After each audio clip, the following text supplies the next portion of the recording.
Welcome, bienvenidos. This is Roxana for Rox Reads, and today I'm going to do something I promised I would never do, but apparently I'm going to do it more often than I thought because I went to the store and I ended up with a little bag. And yes, this is Barnes & Nobles, and I know I could get them cheaper, but I'm not, but so leave me alone. Anyway, I've got a couple of things that I'm going to be mentioning on this channel and on other channels. Apparently I'm supposed to start doing yoga, so I got a magazine. And then I found this interesting thing from Prevention Magazine on the Mindfulness Manual. And I will be bringing that up later on this channel. Now, you guys know I read a little bit of everything. So I also got this thing called Artisanal Soaps.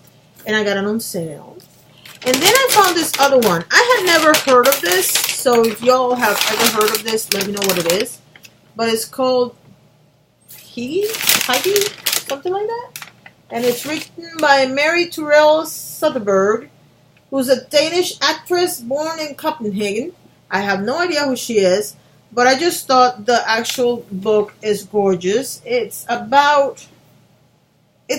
She called it The Danish Art of Happiness, and while I talk to you guys, I am taking the price tag off because there's nothing that I hate more than seeing price tags on book covers. It's annoying to me because you're ruining the front cover. You could put this in the back cover and leave me alone, but now you have to put it in the front cover. And the reason why I tell you it ruins it is because she goes through all this pain to make this really pretty with the gold flecks and whatnot, and not have all this stupid stuff there. Last but not least, because today was a smallish book discovery session, I decided to get this book, which I can't remember if it was Peter Mon who mentioned it or if it was somebody else, but I'm sure you guys can read me my riot at later. It's by Matthew Sullivan, and it's called Midnight at the Bright Ideas Bookstore. I don't know, the covers of this book hold me. I believe it'll be something interesting, and if you know anything about me, you know that I like Carlos Ruiz Zafón. And he has a book called La Sombra del Viento. La Sombra del Viento. Now I can't remember the name of the book. Anyway, I read it in Spanish. Peter Mon's about to read it in English. And I keep telling him it's a great book. Because it's kind of dated to a certain time in history, I think that's something that's scaring off Peter. But the reality is that the book stands on its own. It's the kind of mystery that you could set in today's age and you still will get a really good story to read.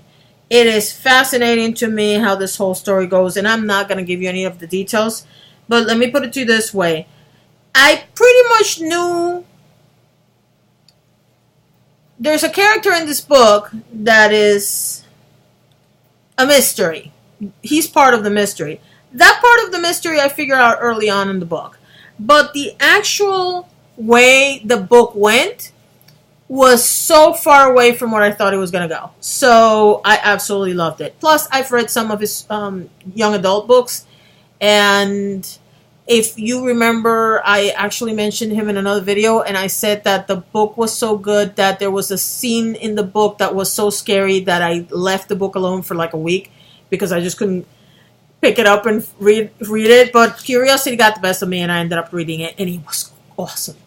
To be honest with you, I think his young adult novels are scarier than and more intense than the mysteries on his adult books. I still think Carlos Ruiz Zafón is one of the best writers out there. So if you get the book in English, I can't tell you about the book in English because I don't know how the translation would work.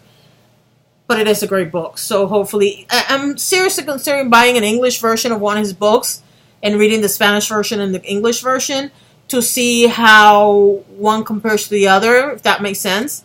I don't know who's doing the translations for him, so I have to find out. But if it's him, then it doesn't matter because he knows exactly what he wants to say. But when, like, for example, if I ever wrote, well, they're written, they just never published. If I ever publish one of the books I've ever written, I would probably do the version in English and in Spanish just to make sure that it's done the way I want it. But not everybody has that ability, so we'll see what happens. But for now, these are the ones I have here. You guys know I have to read Ready Player One and Wrinkle in Time because the movies are coming out, and I like to give preview or my thoughts on the movies when they come out, when they're written from material that it's already written.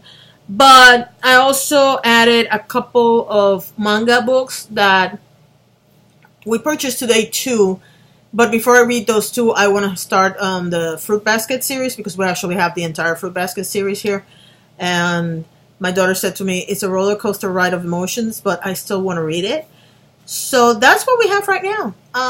If you have any suggestions of anything English or Spanish that you think I would like to read based on what you've seen on the channel so far, go ahead and leave it in the comment section below.